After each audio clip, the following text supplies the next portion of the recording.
Hi guys, I'm Haspa with WTI, and I know it's really hard when you have curly frizzy hair to tame it and make it look good. But with this L'Oreal Paris Studio Line Overworked Hair Putty, I have been incredibly amazed because the results are just great. You know when you want a sleek bun, you don't want your hair to be too hard once you have your sleek bun.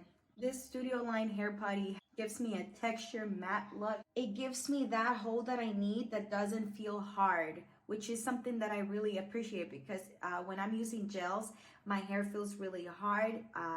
It does have a hold, but I don't like the feeling of it. But this one I love because it gives me the hold that I need, but it feels really soft to the touch. I used it the most when I had really short hair, but now that I have long curly hair, it works just fine whenever I want that clean look.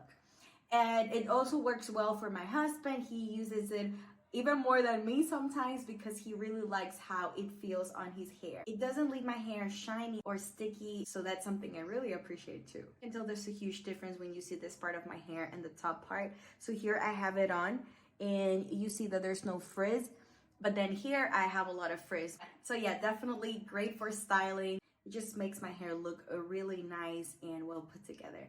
So if you're looking to find a hair putty, this is the one for you, and that's my point of view.